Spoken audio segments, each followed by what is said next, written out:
and this is just chicken scratch, just so people can get an idea of what's kind of going on. And then when we break out into groups, I'll share my screen so you guys can see.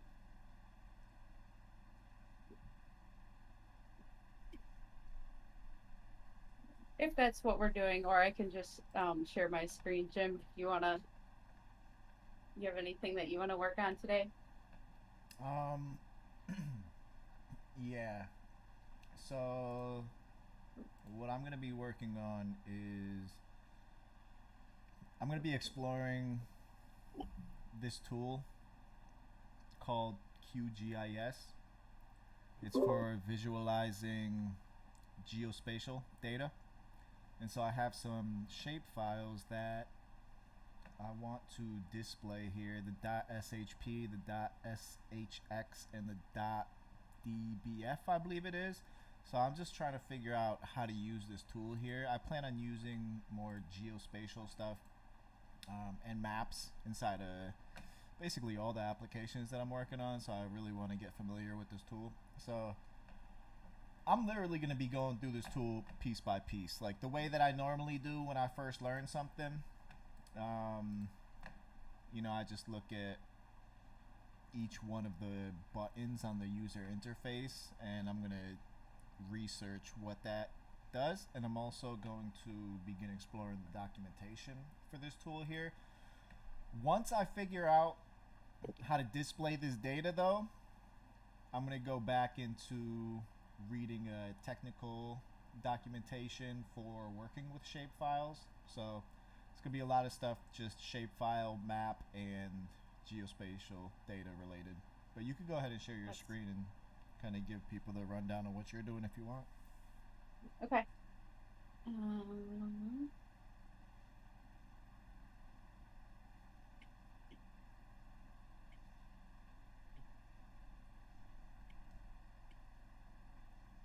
might be a little fuzzy, so I'll zoom in a little bit. Can you guys see that? Yes. Legible? Okay. Um, so uh, this is my theme picker component. Okay, can I Um, pull this project now? I mean, is it like because I couldn't pull it for a while, but now I can pull it, right? you should be able to. You're gonna want to pull it from John. Yeah, I but I'm not sure if your latest changes are merged into John's because I have forked my repo from John's repo. okay. Mine is getting merged upstream, so he pulls mine, and then he has my stuff. So if you pull his, then you'll should also have mine. Okay. I can also do a live share too if people would like that. Okay, yeah. I'll just go through the repo today. Like I Oh, couldn't touch okay. anything, but yeah, thanks. Okay. Let us know if you have any issues. Um, anyways, I've got a handle theme change here. Um, and I've got these two drop downs here. This is kind of the one I've been working on right here, this top one. I was just trying to get the top one to work first. So basically, this is supposed to like load the new theme, and I'll show you it. Are you able to Um, increase the here, font size or yeah, yeah, sort of. Kind, is that better? Let me make get sure rid of the this. still maybe my screen just still kind of maybe hard to looks fuzzy. Okay, here, you know what I can do? I'm just gonna do this. This will be better. So you guys, I don't know if you guys have done this before, but if you guys follow this link, you can actually jump in here with me. Oh, Yes, and you'll be able to see everything, and you'll be able to interact with it too. Um, so I'm gonna zoom out a little bit. oh wow. It's cool, right? I've never seen that, yeah. Yeah, it's awesome. But here's a page right now. So if I do like pastel theme, okay, that's nice, but it doesn't show up. And then And then see here, like it looks like it's loading, but it's not actually loading. So I'm not sure what I need to do. We also tried putting something in here, but this just made the page stop working completely. So I got rid of it. So I could see the page.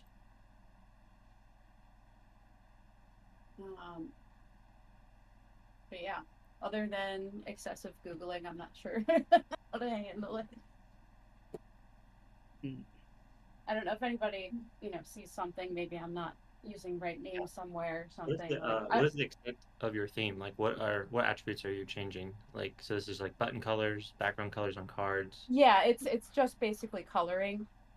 Mm-hmm. So nothing too crazy. Just I'm importing a new style sheet. My style sheets are in this public folder, in this themes folder.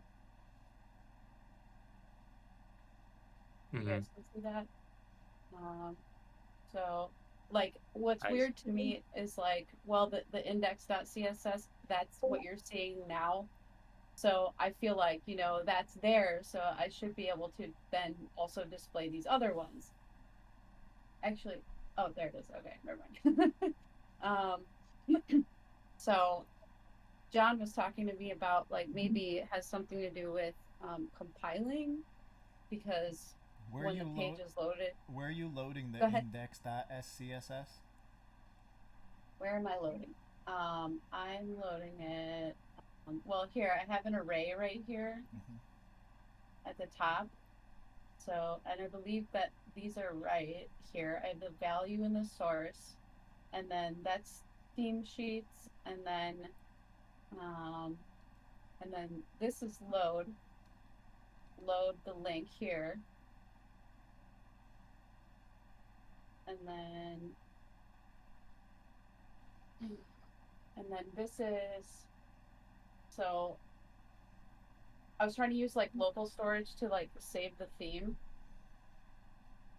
and it's in there because if you come here and you look, it'll be there. Let me find it. Where is it? So yeah, right here it says pastel theme, but it doesn't save and it doesn't display. Yeah, I think the more React way would be like to dynamically update the inline styling of your components rather than swapping out style sheets. I think if you swap out style sheets, like it might not repaint the DOM. Like React might not see that. I don't know if that makes sense. Like, is there a way to do that? I think it's particularly with the SCSS because whenever I was looking at the file, like whenever they're loading up, it was saying it was not able to load up in the path because of the SCSS versus it being text CSS.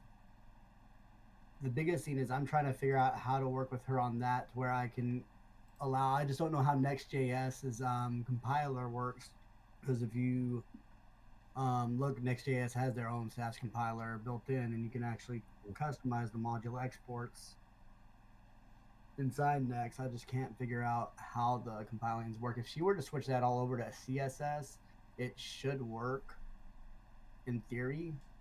That's what I was thinking about doing, because I don't think there's any.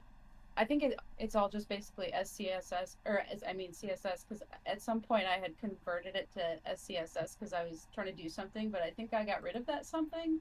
So I was wondering if I just changed the file name, maybe if that would work. I haven't actually tried that yet. Yeah. Yeah, I think mainly I would lean in probably to doing the inline styling on components rather than the global, like swapping out style sheets. So you basically have like a global theme, like context that wraps your entire app that is listening to this theme change, and then your components, your shared components, will swap their inline styling based off of the global theme. So rather than swapping out style sheets, like I feel that feels more React. Okay. So that would kind of be a completely different approach than from what I'm doing. Different. I feel like you'd have more control over it in terms of like how your components will evolve rather than like I kind of lean into the components, which is more of like a tailwind approach, like the components like Yeah. your styling rather than having this global Big Brother styling. So by inline styling, you mean like writing the style in each of these components? Then how would you Mhm. like change it? Would you know? Change it based off of the theme. Yeah. So like if I had a green theme and everything Mhm. was it was set to like blue by default, then how would you change that? How would you So go you about would have are you familiar with React Context? that? I not super no.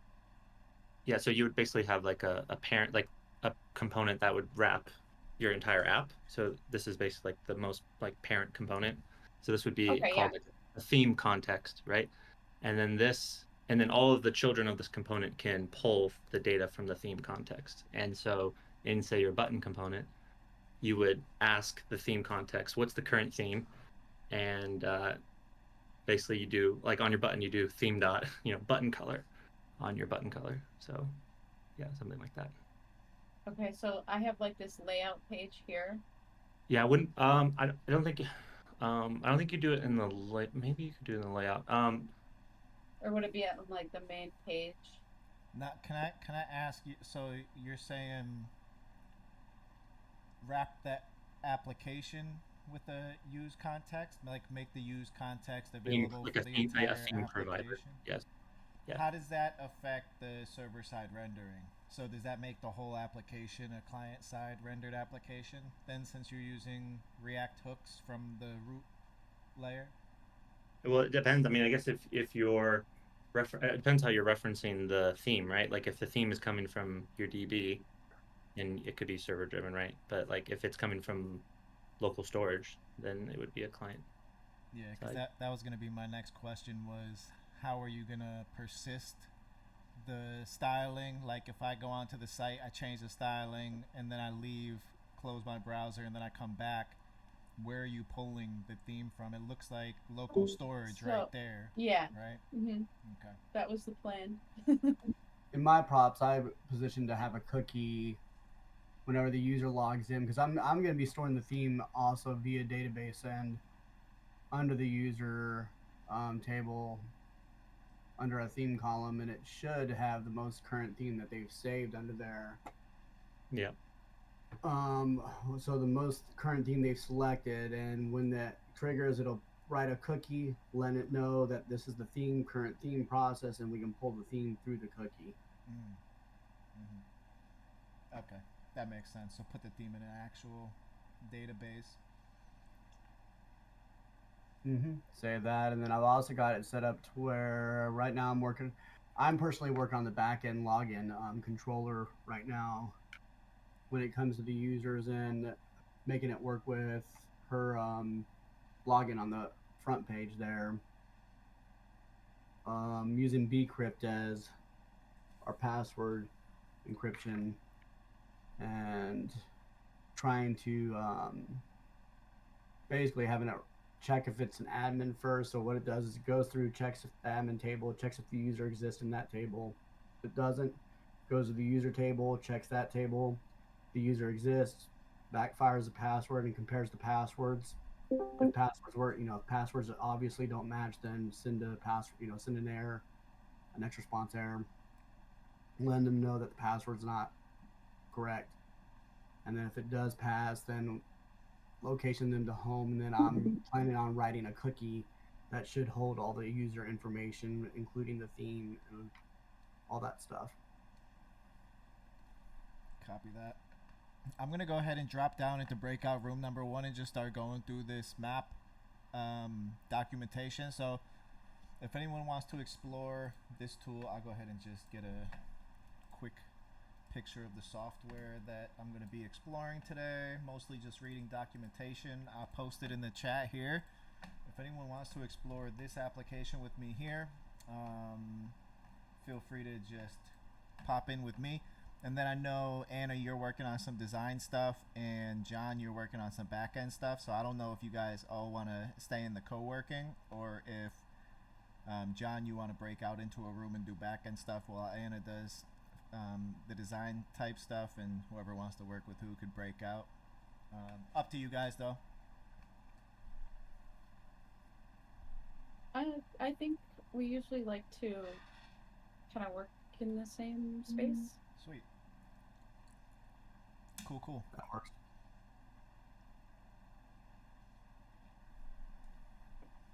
All right. Well, I'll break out into breakout room number 1. If anyone wants to join me, feel free to do that. Alrighty.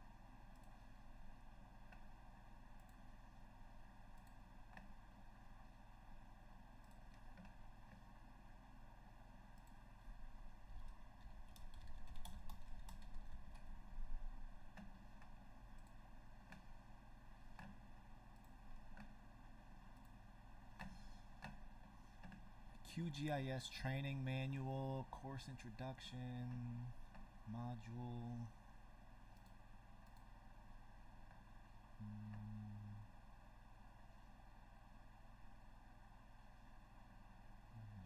Maps, create vector data.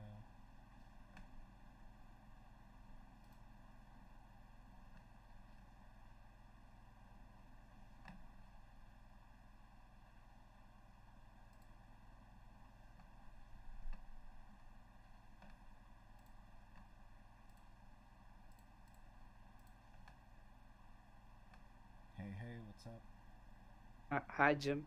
Hey. I'm sorry I cut you off earlier and dived straight into the meeting. Oh, I didn't even Wanted to- realize. Just wanted to say hi. Yeah, hey. What happened yesterday? Like you didn't join the session yesterday. There was no session actually. No, I was waiting to actually. I was out. I was gonna get back late, and I saw that Anna was in there a little bit earlier, like right at 7. And then I popped back in there. I didn't see anyone in there, including Anna. So I just never ended up popping in. Though Aditya and I were chatting a little bit. Cool. All right. I'll go back to the space and see how I can help. Cool. Yeah. Alrighty.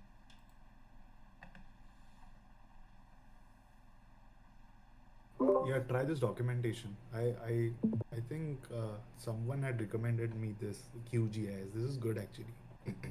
Yeah, I see the map is supposed to show up in this section here. So we Yeah. got the layers list, browser control, toolbars up here, map canvas, status bar. So the bottom is okay.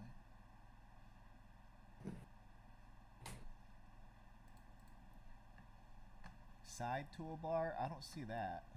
Locator toolbar. See the locator toolbar. I don't see the side toolbar. Let's see.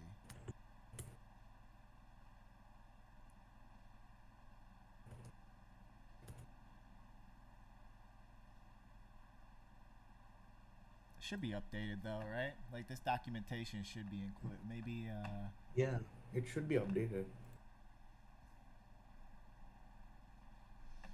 what is that? The side toolbar? What does that have there?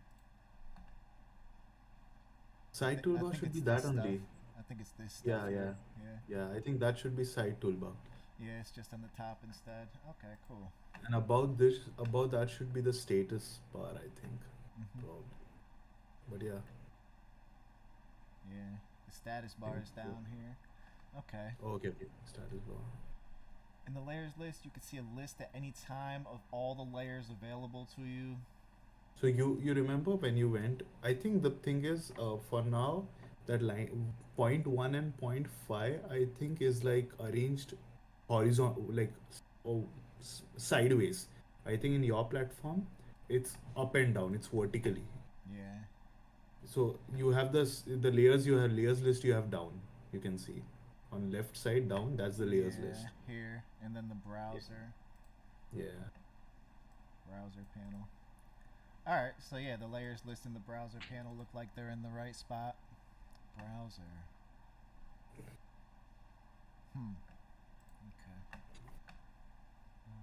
Yeah, I'm looking for like apartments in Austin. Oh, nice. That's doing. I mean, my company has provided me 30 locations in Austin which I can go to. So I need to choose the best one. Accordingly, I'll choose an apartment. Have you started actually looking at them yet? How do you look at an apartment before you move there? Are you gonna go down there for a day and just see all of So, them, or? actually, I mean, going there, actually, I was thinking of going there first. So my friend stays in Dallas. So what I'm gonna do is like I'm going to first connect online with those few apartments and tell them that I'm gonna come and visit. And I'll visit like two, three apartments. I'll see, and then based on that, I'll decide. But online also they show photos. One of my friend, I'm going to tell her if possible to go and visit those apartments and check. Mm. She's in Dallas actually. Gotcha, gotcha. Nice, nice. So, That's exciting. How soon are you planning to move? in the month of August. Okay, yep. Cool. I have my authorization document being delivered to me, so I don't want to change my address. Once I receive it here where I'm currently staying, after that I'll move because changing address then causes some issues that they'll have to then change that delivery address and all. That's like a lot of hassle. Yeah, gotcha. Cool, man. That's exciting. Yeah, I mean, got my first work. Like today, I did my first task, so I was like, I'm happy. Oh, what was it? It was just a basic fix, adding like a toggle. It wasn't that big. Nice. Still though, that's cool. Yeah. Okay. So I like the documentation and everything. I'm also thinking, why is the map not visible? Like, it's very confusing. It should be visible.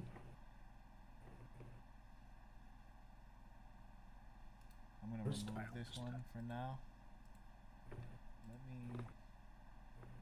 Let me also see, like, what's the. Well, we are classifying vector data. Let me go back to the regular documentation here.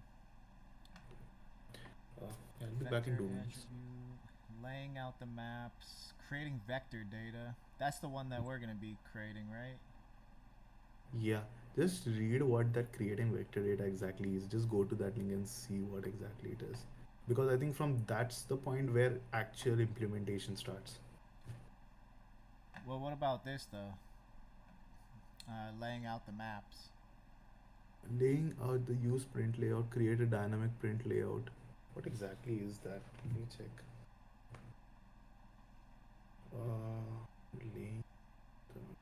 Okay, let me just quickly see one QGIS. There should be one small video of just importing the data at least. Well, let's see. Adding your first layers. So, prepare a map. You will have a new blank map. Okay. The data source manager dialog allows you to choose the data to load depending on the data type. We'll use it to load our data set. Click Open Data Source Manager button. So that's that one right there. That's this one. Open Data Source Manager. Okay. If you can't find the icon, check. We were able to find it. Load the protected areas.shp vector dataset. So click on the vector tab. Vector. Enable the circle file source type. Oh, see, do one thing. Go back to your QGIS. Yeah. So now in that source, what you see, just in source, just define that .shp file there. Just one last. Here. Yeah. Where is the .shp? And that folder where you have the SHP file, it also has the DBF and the SHX file, right? Yeah, DBF and SHX. Okay. Actually, those are the only three files you need. I just saw one video. SHP, DBF, and SHX. Now What is this here? Enable the circle file source type? Yeah, that's what it did, right? You have enabled it. Oh, this right here. File. I mean, it's they've written it like way too. It's just choosing. It's a radio button. You don't have to enable it or something. Click open. Yeah. Now, yeah, right. Now just go and just do add. You should see the map. Click add. The Yeah. data you specify will now load. You can see the protected areas. Okay. Invalid data source. Is Can not you valid can or you try recognized doing data. the shapefile which I sent you? Do you have that? Um, See if you have that. The county one I can send you again. I think I deleted it, honestly. Let me try that one shapefile and just see if you can load that one. Because my shapefile should work. Let me just send you again. Why wouldn't this one work though? I'm not sure what's that's we can check if those shapefiles are actually correct or not. Especially you would think that this shapefile was created by the government, census.gov. It's created by the people who do the census, and it was also 2018. So it's an old shapefile. It's not like something brand new. And if there was something corrupted or something wrong with this shapefile, they would have fixed it by now. You know, like it's not 6 years later and it's just I'm not doesn't work with this tool. Yeah, I'm not sure like if they have corrected it or not. That's what I don't know. That's why I'm telling you to like use the one which I have and see if that works. Yeah. If that doesn't work, that means like that's fine. So just try doing this one, which I'm gonna give you, and see if that really works. So download, create shape files. Okay. What's up, Hector? I didn't realize you were in here. Hey, Hey. Where are you sending it through, Aditya? I'll send it to you on like Discord only then. Okay. I'm just downloading the files. Yeah, I'm gonna get this this error here and see if I could just let me see if ChatGPT knows anything about this. Yeah, try doing that. If that works, that'd be great. I'd just like to know why. I don't even really care about fixing it. I just want to know like why does this error occur, especially I am using a .shp file. Okay. I just sent you those files. Just try doing these 3 files, put in a folder and then try running them.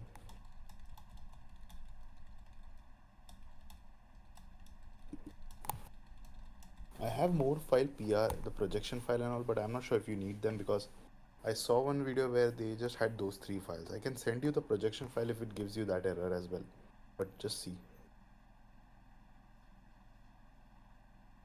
Oh, it won't just mention QGIS because QGIS from QGIS tool.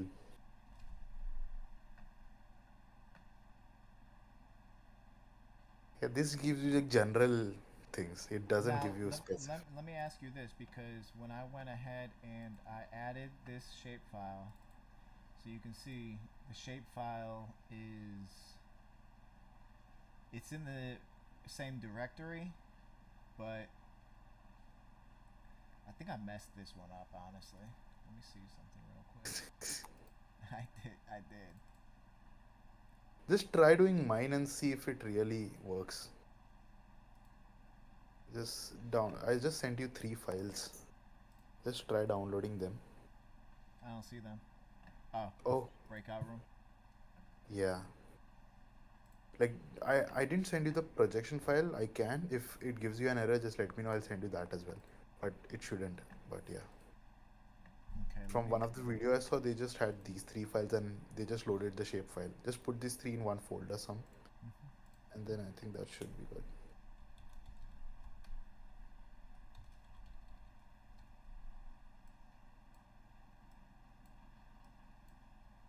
Okay.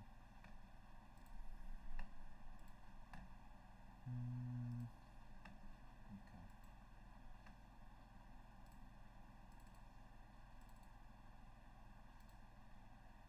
Yeah, it worked. Yeah. See. So, I think it's Florida from what I know. Or California. It's California, I think. I don't remember. But yeah. Yeah, it's both the sides. Yeah, you can delete. It's a risk. It's a risk data, so you can delete that. That's fine. So yeah. So the problem is You're doing it right. Okay. So let's see then. I wonder if. So we have this. Let me go ahead and Where is your SHX file? everything. Let me go ahead and create. Okay. There should be something like a shapefile validator or something. Yeah, it definitely works. This shapefile works. I know that. Let me just put. Try these- putting it in Map Shaper and see if it works. It does. I already tried that. Okay. Yeah. Let's see. Let's try this. So Yeah. downloads. Okay. Official shape.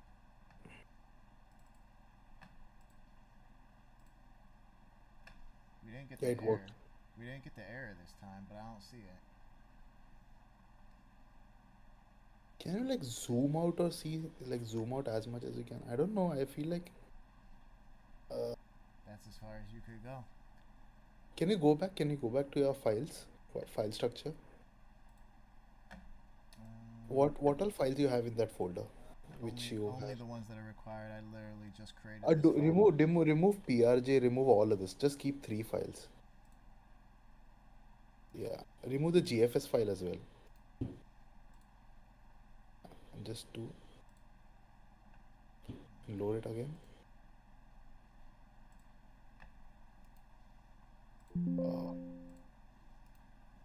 Is there a yeah? Just try doing it again. Once again. And see if there is a later on. If you don't see, just see if load it. Okay. Yeah, so we're not getting an error. Just right click on that file. Just right click on that layer, and see if there is a way to zoom to the data. Like there should be a way to like zoom to the data. Zoom to layers. Yeah, just do that. Yeah, not working. Okay, so I think there is something wrong with the data. I don't know why it's Let's not see. showing. Hold on. Let's see what this is. What does that say? Layer has no coordinate reference system set. This layer is not Oh, so georeferenced and CRS has is no not there. geographic location available. What did you say? Okay, the CRS is not there. So that's the coordinate reference system. So it needs to have CRS. I'm not sure if projection file has that. I don't remember. Because in my case, I just give you 3 files. So projection is not the one, but when you load it, just see if it shows an option as CRS. Just try loading it again. I deleted those other ones, so hold on one second. No. I'm saying try adding the layer again and then see. You don't need other files. Just try adding the layer again and see if it gives you an option to add layers. No. Oh, okay. Add it again. And there, just do shapefile again, SHP. And now wait. Okay, here it doesn't show. Go, just add it. Now, close it. Now right click on it. No, right click on the file, and there was an option as layer CRS. You can see down, layer CRS. Yeah, set CRS layer. Now just do something like there should be like to predefined CRS. This layer appears to have a projection specification. By default, this layer will now have its projection set to that of the project. Predefined CRS. Just do predefined. Okay. This is by selecting a different projection below. You just select some projection. Like go for geometric. One of these? No, geometric. Go up. Geometric. The top one. Geocentric. Sorry, geocentric. Just see if it has GS something. I don't remember what that. ESPSG WGS something. Hold on, what? So it should start with ESPSG, EPSG, sorry, EPSG, and it should end with WGS something. That's what I'm checking. If Nah, it's there's nothing here. just choose anyone and see if anything gets shown up. Yeah, just click on OK. Now just go and do zoom to layer. Nah. Okay, so that's not the right The projection. thing We need, is though, this stuff should be set though. it's Like not. That's what I'm we're saying. over here. Why did we delete those other files though? That's what I want to know. You told me to delete those other files. Because the files which I gave you, my files worked. So I thought that like how would my work and not yours? Well, maybe they're just I don't think they were combined in my file, but just try doing it. Like you can still download it, right? I mean, you should have it in the download folder or something, right? yeah. Let me see. Well, I think we have them all zipped up in here, right? So let me just extract them all and bring them to Yeah. downloads. And alright, we'll just do this. And try doing like I mean, I don't know which file would have projection file would be the one which would have that, I think. So just keep PRJ file. I don't see PRJ. That's the thing. Oh, there was a PRJ file. If I remember, I saw that. I don't know why it's not here. I saw, I think, if I remember. I think those are not the initial files. There has to be a PRJ. Just see in your bin. Here, I Did got, you like? I got these are the original ones here. Yeah. Just see, because if I remember, there were PRJ files.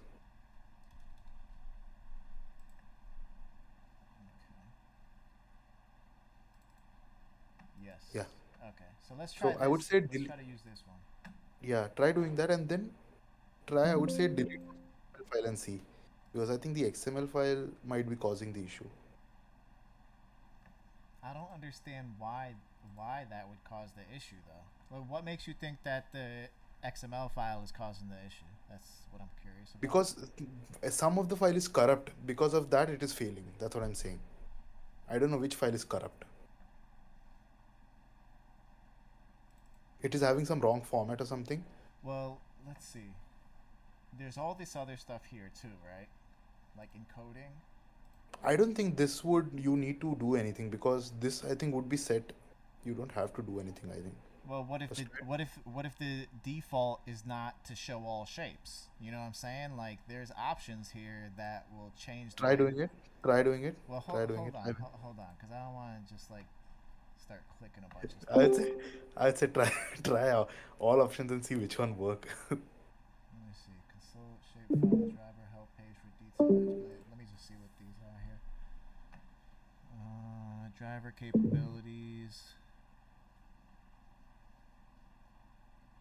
An attempt is made to read the code page setting in the CPG file, or as a fallback in the LDID code page setting from the DBF file, and use it to translate string fields to UTF on read and back when writing.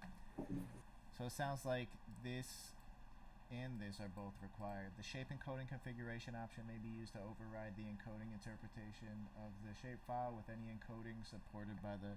Okay.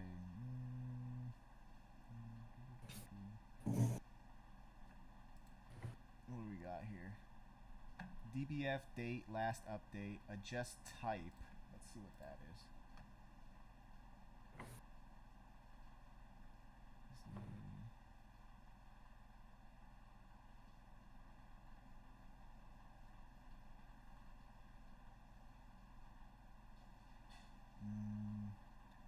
Shapefile DBF. All varieties of for reading all varieties of shapefiles should be available for reading, creation, and editing. The driver can also handle standalone DBF files without associated shapefiles. Okay, that's interesting. NGR shapefile driver treats a whole directory of shapefiles as a data set, and a single shapefile within that directory as a layer. Okay. In this case, the directory name should be used as the data set name. However, it is also possible to use one of the files, one of these three, which is also what the shapefile documentation says are the three most important, and which are also the three that you had. So as a data set name, and then it will be treated. Note that when reading a shapefile of type shape arc, the corresponding layer will be reported as of type that, but depending on the number of parts of each geometry, the actual type of the geometry for each feature can be either that or that. Multi-line string. The same applies for polygon shapefiles reported as layers of type that, but depending on the number of parts of geometry, the actual type can be either polygon or multi-polygon. Okay, so that's what we have. The same applies for shape polygons. So is that an option here?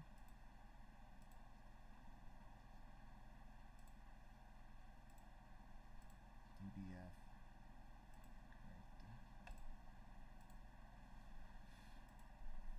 Measures are supported. A shapefile with measures is created if the specified geometry type is measured or an appropriate layer creation option is used. When a shapefile which may have measured geometries is opened, the first shape is examined, and if it uses measures, the geometry type of the layer is set accordingly. This behavior can be changed with the adjust geometry type option. Now, I'm pretty sure if a PRJ file in an old ARC info style or new SRE style is present, it will be read and used to associate a projection with features. Starting with that version, a match will be attempted with the EPSG databases to identify the SRS of the PRJ. The redriver assumes that multi-part polygons follow the specification, that is to say the vertices of outer ring should be oriented clockwise on the XY plane and those of inner ring counterclockwise. If a shapefile is broken, WRT that rule. It is possible to define the configuration option that to default to proceed to a full analysis based on. Alright, so what I'm thinking is encoding is automatic. We have our shapefile. Adjust type. No. Because this should all be automated. It should know that the type is polygon and multi-polygon. Default. This should all be picked up, especially because, yeah. So, it's loading and we're not getting an error now. Oh, here we go. How did it work? I think it's just that I had all the files in this time. I mean, last time. Freshly Okay. I freshly extracted it from the original file I downloaded. I might have okay. moved around files or done something, but okay, cool. Wow, there's a lot of places with no zip codes. So you can just select some layer and see, and if it highlights in the layers list like a nested layer, What do you mean? just go to any, just zoom in, just keep on zooming in, and just try to select something and see, draw something. You can actually, this app is to manipulate the shapefile. I don't want to do that though. Yeah, I know. I just asking. Like, yeah. It's so cool. It's so cool how you can see where the big cities are just by the density of zip codes. That's interesting. Hey, you'll be down here soon. All right. So now this is the SHP file, but it also said that it could process the DBF file. So let's try that. Can I? DBF. Ah. What was that? Can I not show? Yeah, just do and see what happens. Oh, you need to have the shapefile. Is it just the same thing? I think it's just Just- the same thing. Yeah, it's I the think same when you exact load, thing. I think when you load the DBF file, it loads the shapefile as well, along with it.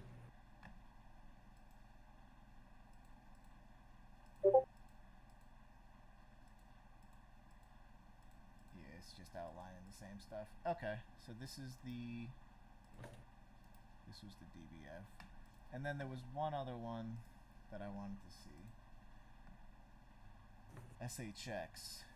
This one here. Okay, so those three are just gonna load the shapefile essentially. Huh.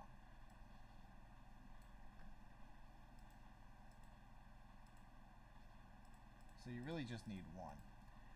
Alright. How do I see the attribute data though? That's what I want to see. I want to see what attributes come with this data set. I don't know where those attributes are there. Even I'm confused. Which file, just ask which file contains the attribute. Like when you downloaded that like file from the census, didn't they describe anything about the files, that which file contains what? Mm, Go and check there. They should describe something about the files. yes. I'll just be back. Mhm.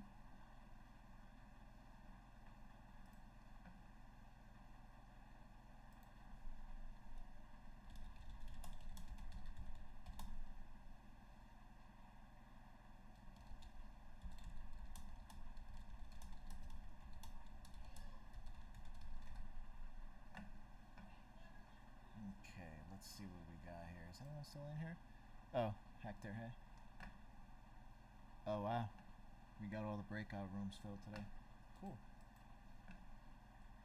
Alright. So, zip code data.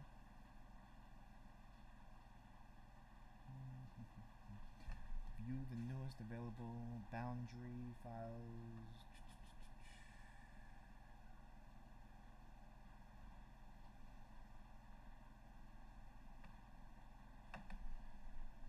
Geographic products of the U.S. Census Bureau created to allow mapping, display, and geographic analysis. The United States Postal Service Zone Improvement Plan, zip codes data set.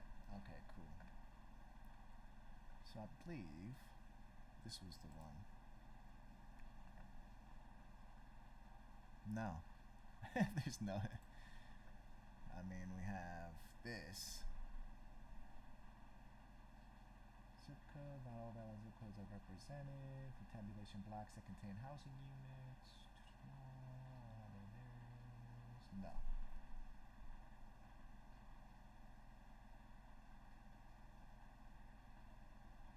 Nope. Okay, so this is 2020.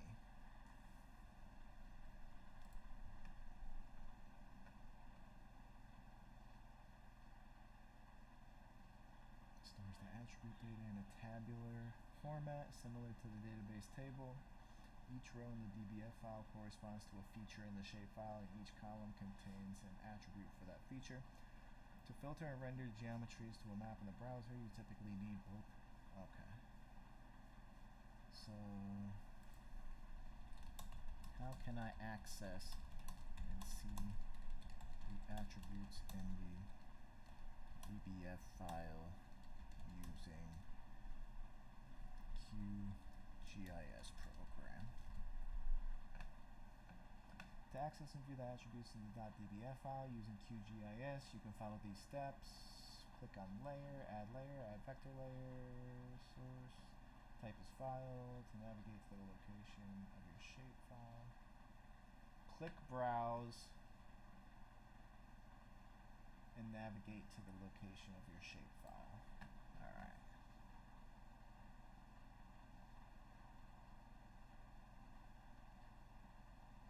Location of your shapefile.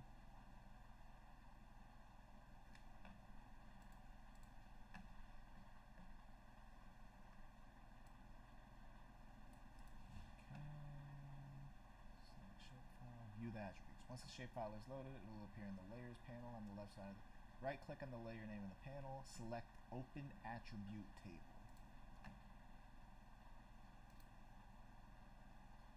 Get rid of these.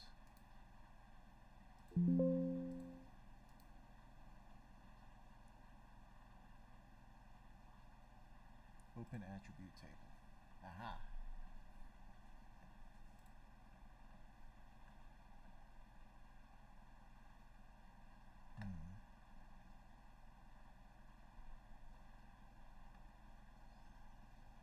Hmm.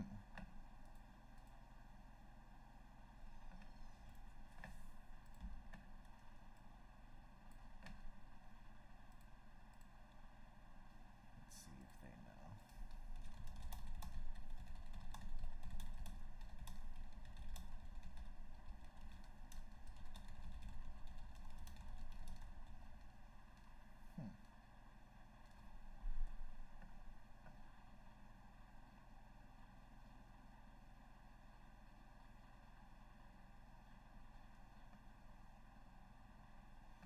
5-digit zip code. Ah, so this is the zip code.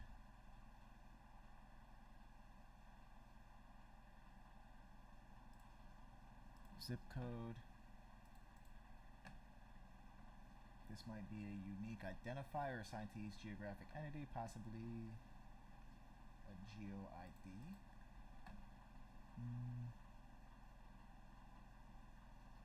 Geo-ID. Okay. Zip code TA5. Another geo-ID. So the actual zip code is the ID. A land, A water 10. This typically represents the unique identifier for each geographical entity similar to the zip code. This represents the land area of the ZCTA in square meters. Ah.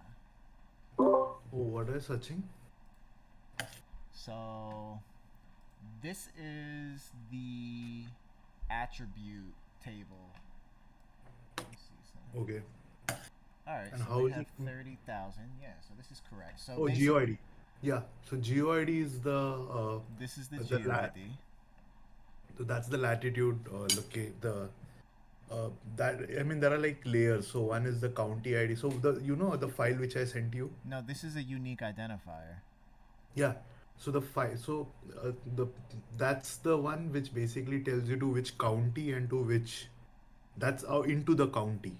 So the GeoID is a very generic ID which they define for any state, county, and region. Those Well, are this three. isn't the county. This is just so hold on. So do you know? Go to this website. There's a website called a census track. You can put this value and you will see what the value So look, gives. but look.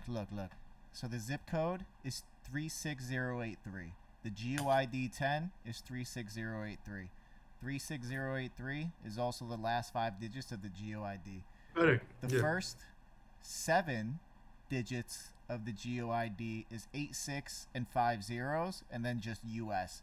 But if you look at every single one of these GeoIDs, it's all 860. It's all 86 with 5 zeros US and then the zip code. So the only thing this is showing is 86 5 zeros US and then the zip code. That's the ID.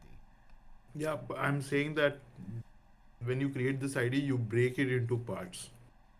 I don't know how they created, but there's a website. There's a government website called the Census Track. Can I ask why So- you would break it into shapes?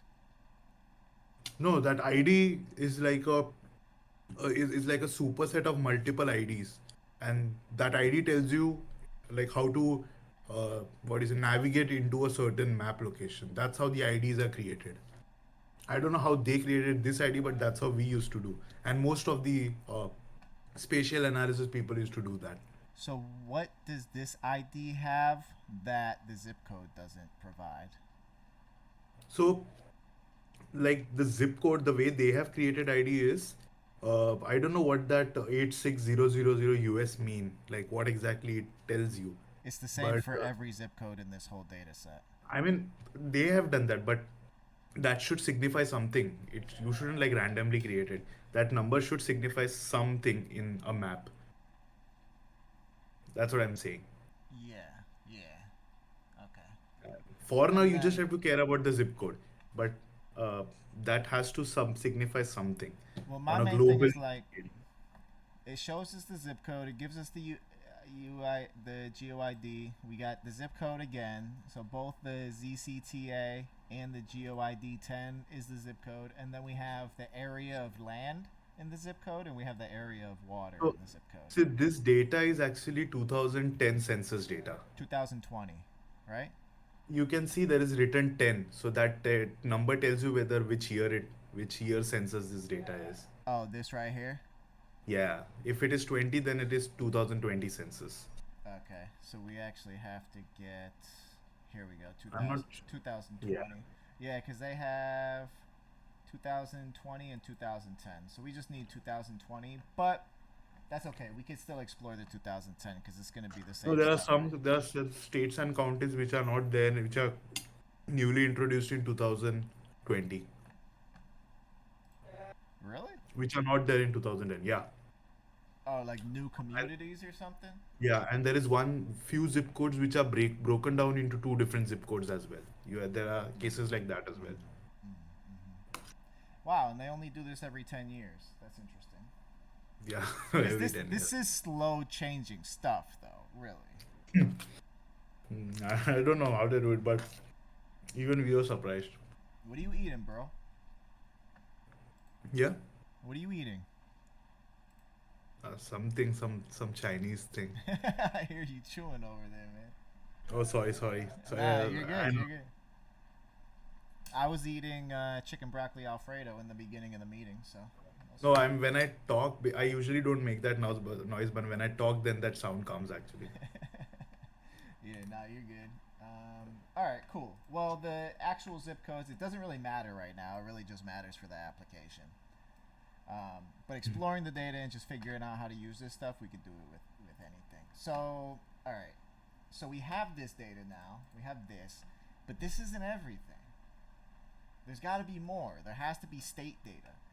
So the way that I found this was I just right-clicked here, and I clicked on Open Attribute Table. Hmm. So there has to be something else. So, like I told you, there are three different types of IDs on a global map. Yes. One is just like on US map. One is the state ID, one is the county ID, and one is the geo ID. What you have is a geo ID. Yes. There should be two more IDs, which is county ID and state ID. Yes.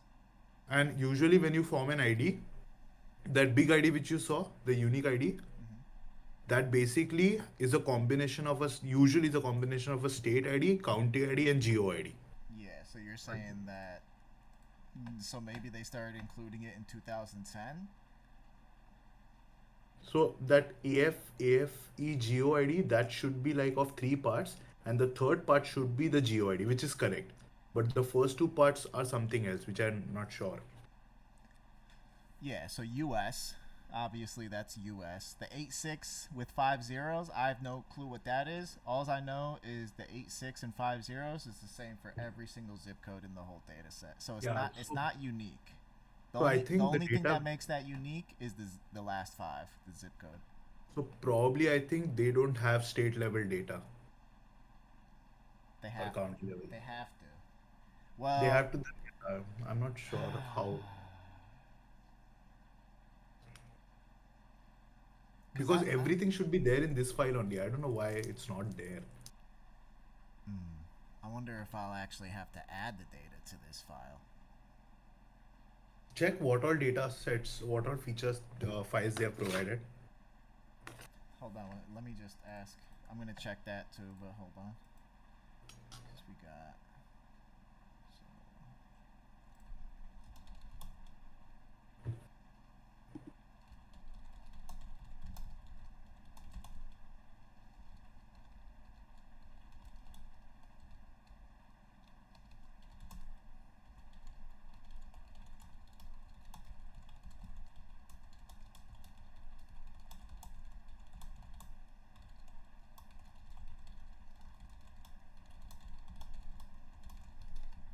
Let's see if it's just one of the other files.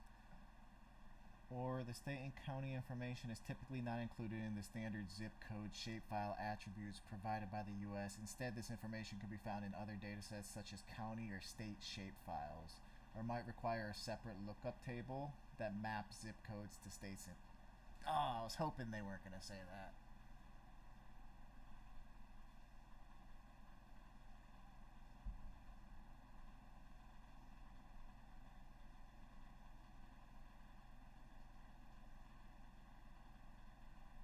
Map zip codes to counties and states. Crosswalk files. You can find these files from sources like the. Oh. What you can do is, you don't have to have everything in one file. You can have other feature file which has the shapefile data. And Yes. you just need the latitude longitude to map it, right?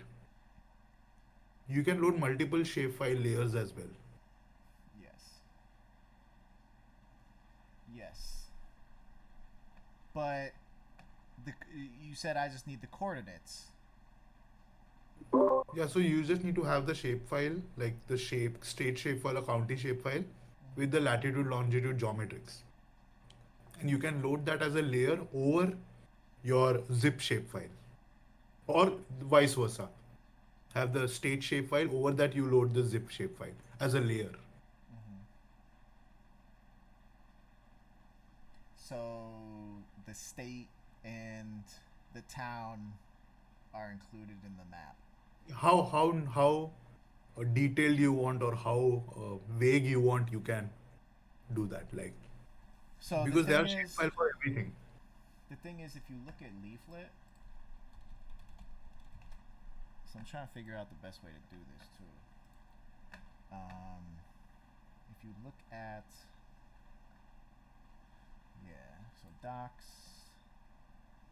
there should be something, map options. There should be a method called get bounds. Touching map state options.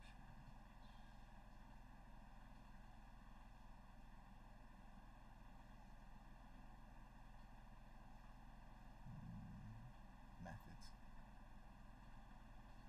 for layers and controls. Add control, add layer, each layer. Modify.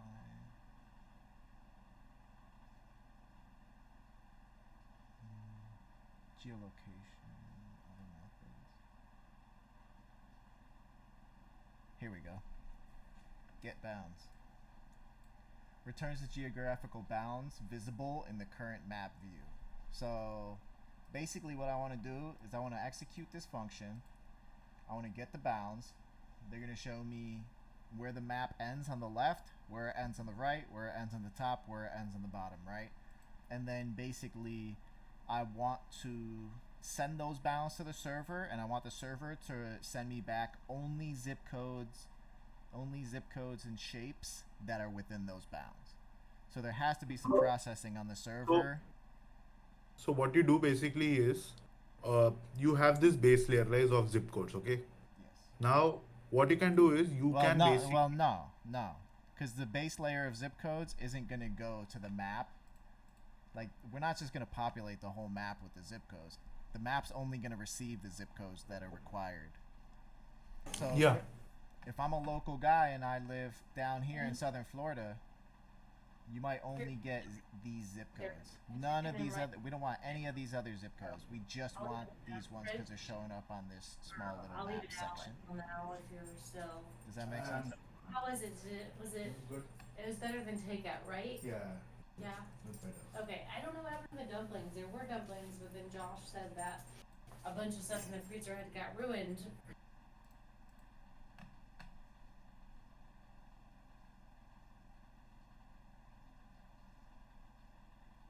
Get bounds.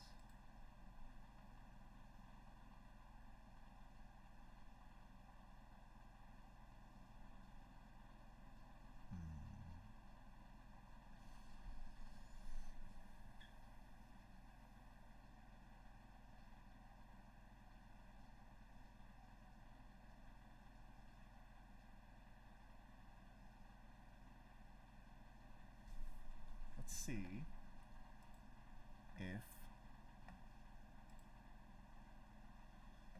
they actually have this information here. Crosswalk files.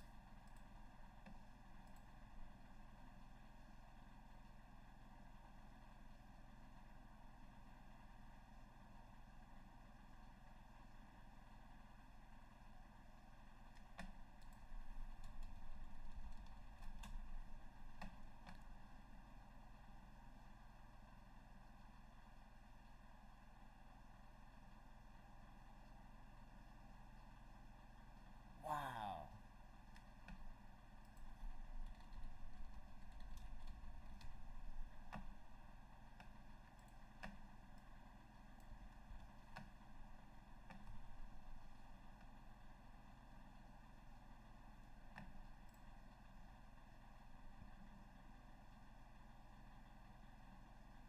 Load the crosswalk file.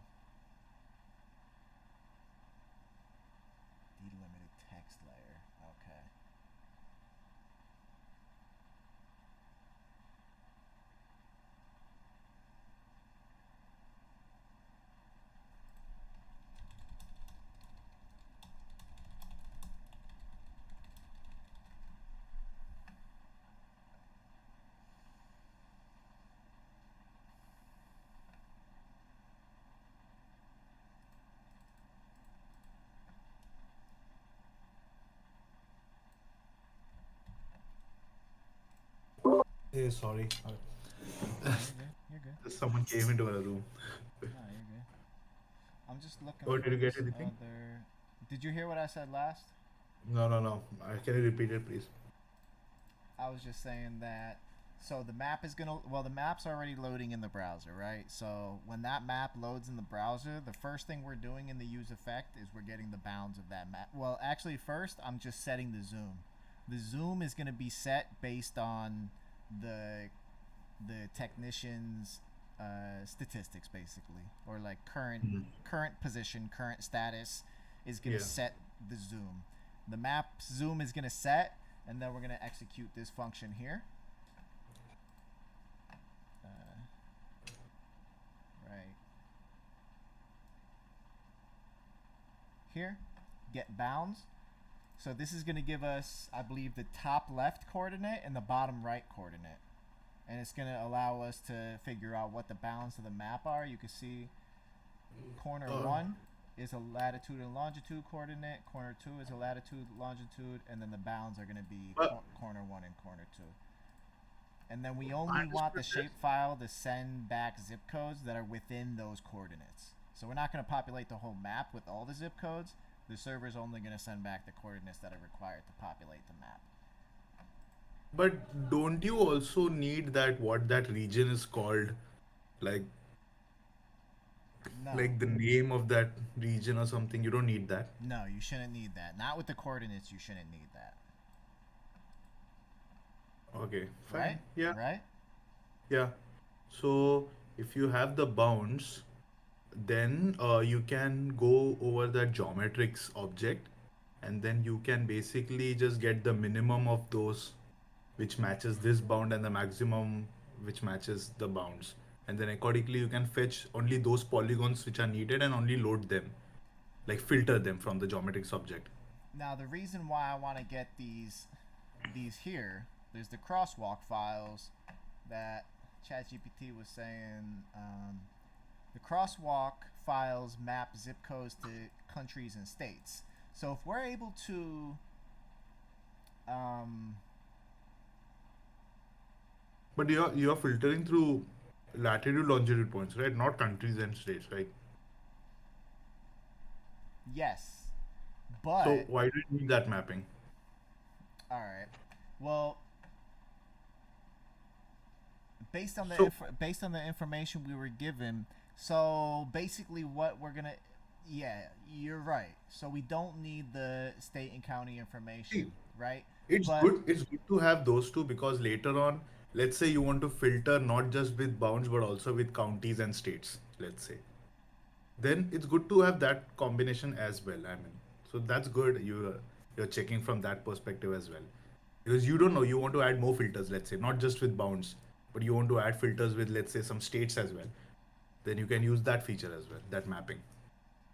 I was just thinking maybe there's a better way, because if the shapefile is 35,000 records, right? Like let's just say it's about 35,000 in the United States. Do I have to iterate over those 35,000 every single time? You could There should be actually an try. easier way to just get. I mean, you could use caching or something, but I don't think apart from that, because it's more like a user, you don't know from what location he might ask you, right? Exactly. How would you still filter it, right? Well, because they're gonna have city and state data attached to their account. Okay. So if you were able to quickly filter out anything within their city or anything within their state without having to iterate over, if you're able to, because if the crosswalk files map zip codes, then you're going to be able to access a 001 operation, right? Or no? Okay. Okay. So yeah. Okay. Yeah. That makes sense. So store it in such a way that those polygons are filtered already based on the states, so that the filtering you have to only do within that state. So you can do that. I mean, that shouldn't be difficult actually. So can I ask though, if we do map the crosswalk files the one to the zip codes with countries and state or counties and states, does that make it O1? I don't know how these CrossFox files will be generated, whether they'll be generated as a separate mapping file or like within that shape file. I don't know. We need to check that because I'm not sure. Uh, there could be a possibility that they can be combined into one single file because adding that crosswalk file, it won't increase the data a lot. It's just you're adding a key. That's it. Like, so I don't think it will. It's fine to combine that into one single file as one shape file. Yeah, my thing is if it's not gonna change it from an O of N operation, filtering the shape files out to an O No, it of will. 1 It will change it to O of because 1 for sure. because let's say you are in Florida. Hmm. Why do you want to worry anything about a search in California Exactly. or in Chicago, right? Well, well, true. I guess this is a No, no. super So in that case, localized what you can do application. is there's one more thing you can do. Let's say that user wants to search from California, let's say. Hmm. So what he can do is we can add an option, like a filter option to give him that this is California. Now in this area, do you want to search anything? Then select California and then search. You can do that late, just to add a feature. I don't think they'll be able to do that though, Why not? because if their account is set to like Austin, Yeah, they Texas, are. for example, and then the Mhm. map that renders to their screen is going to be based on their centralized coordinate. So the map Yeah, that no. renders is based on their coordinate, and then the bounds that are set are going to be based on that map. So you're not going to be Yeah. able to enter like some other location. Yeah, no, I'm saying that like you were saying like so I mean the searching will be improved, but in case if user does some kind of just some kind of request like that, let's say if he wants to, like you don't know what the client is, right? What he wants. But like in case he wants to, then you have the data in such a way that you can do that. You can manage that somehow, right? I don't really understand. No, no. What I'm saying is, like, as per the current logic, wherever the user is, the searching parameters are going to get set automatically, right? What do you mean by search parameters? The bounds, search bounds. I'm saying, sorry, Yes. correct. So that's correct as per now this feature. But you said right, like you brought a point that what if the user wants to see somewhere else as well? Yeah, Let's but say, I don't think that's gonna be a feature. I don't, cause let's just say I'm a repair technician in Austin, Texas, for example, and then no, if I wanted to change what my I map, mean, I would yeah. have to change my account location. Technically, the way I'm thinking about it Yeah, right now. I mean, I don't know your like the complete zone idea, but I just thought about just saying like I mean that's fine. Like if that's not the case, then well and good, we are good, and we don't have to worry about that feature about a user thinking about searching in a different location. So that's fine. Then it's good. Still, it's good from our end as well. So get bounds. Yeah. Okay. Okay. And then yeah, you were right too that caching. That's interesting. Because when you first sign up for the application, you're going to set your city, your state. That's going to set the bounds. The bounds is going to show the zip codes. And then the zip codes are going to fill in color based on how many people have come from the zip codes in your area, basically. Correct. And that first render is going to be the one that takes the longest. Yeah. It's just Everything like after how that, the map's already there. The data for the map is already there. Like what zip codes are being rendered, that's already there because the map changes very infrequently. okay.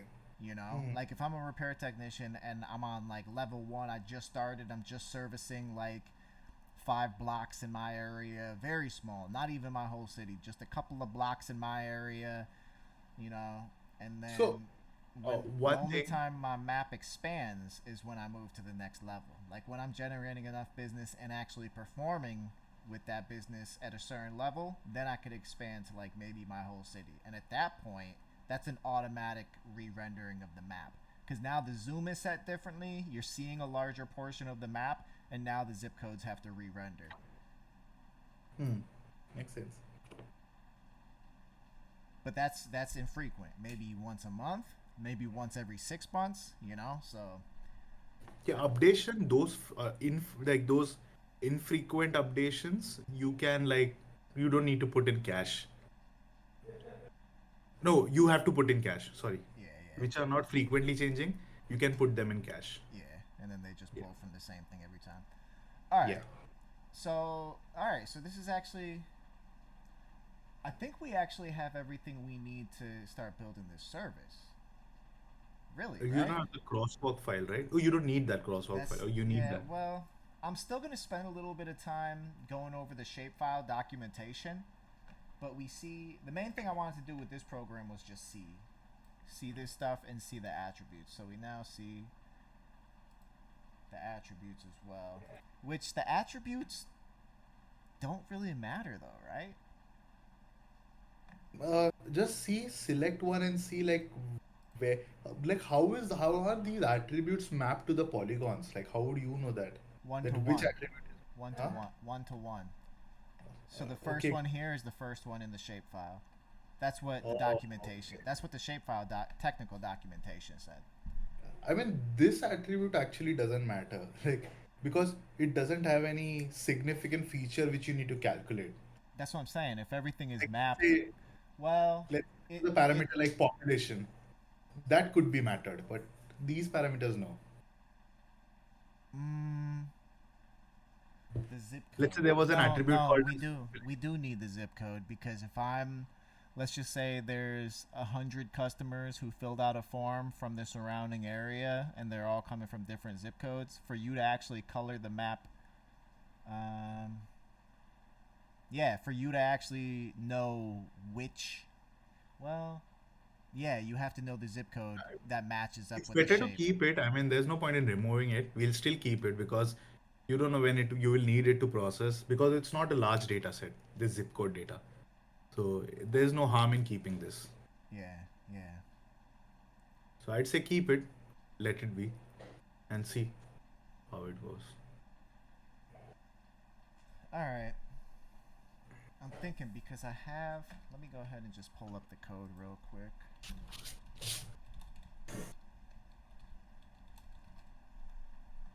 I wonder how much I actually got done here.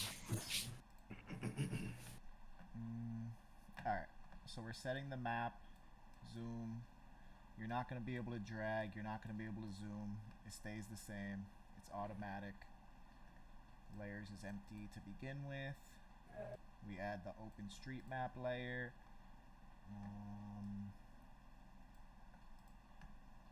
Just to check if map. you're not re-rendering it. That's fine. Yeah. So this here. Okay.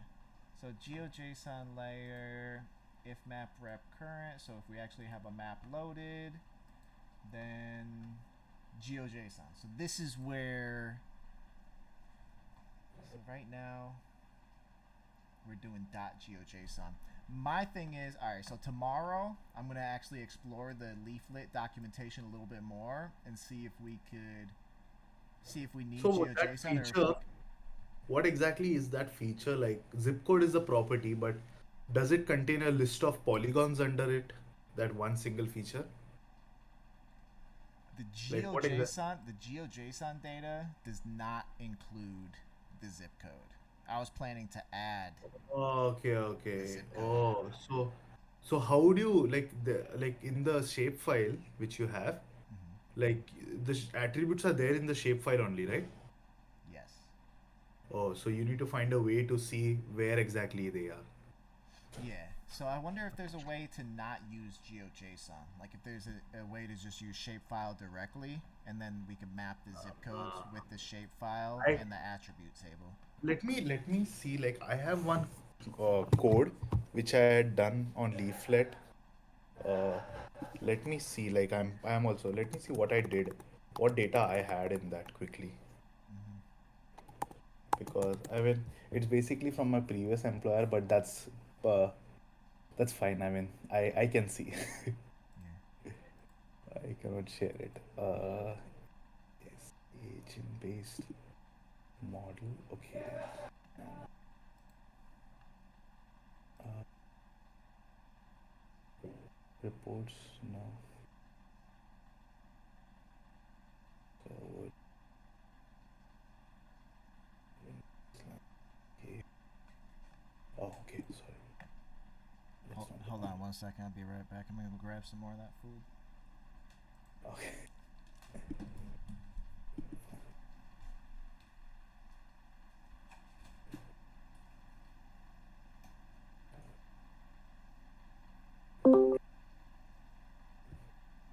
Um, Oh hi, yeah. Adi. Oh hi. Can I borrow you for a second? We are trying to run the repairs project on a Windows machine on Okay. Praneeth machine here, and he's Okay. having. Can you help us out, please? Yeah. Sure. Yeah, we're Uh, in. let me just give like one small thing to. Uh, just give me 1 minute. Sure, sure. I'll join. Like, just give me 2 minutes. I'll join. Yeah. Okay, okay. Hey, what's up? What do they need help with something? Yeah, to set up the repair project. I'll just. But there is a just search l.map. Just search l.map instead of l.geojson. In the leaflet documentation, you're saying? Yeah.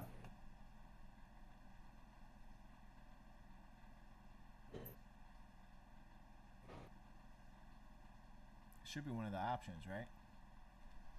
So the yeah should be Well, should it should be be in one of the the option. vector layers, right? So the way I had done it is actually I went through each of that geometric object and I basically used the concept of polygon Yes. to actually plot it. Yes. That's what this is showing here. Yeah, that's how I did that. Now, you were able to do it with more than one polygon, though, right? Yeah, there's a property polygon as well as a component in Leaflet. So I did that. It's right here. Yeah, straight away plotted the polygon. Yeah. So yeah, that's one way to do. Then you have full control over those polygons and you can see which one to put, which one to add. You don't have to go with that GeoJSON to plot everything. Lat longe. Okay. So you could just put the array of latitude, longitudes right there, Correct. and then. Yeah, that will draw the polygon for you. All right. So. All right. You can try this. I'll just go in and see what help they need. Yeah, do your thing. I'm gonna hop off in a minute anyways because it's almost 9. Okay. So. Okay. Yeah.